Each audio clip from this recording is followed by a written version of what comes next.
lose contact, the electrons are forced through smaller paths. This creates heat, more heat than should be there. And the problem escalates quickly.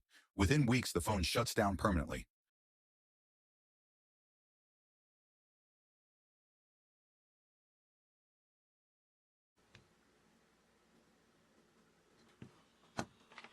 Now the repair process begins.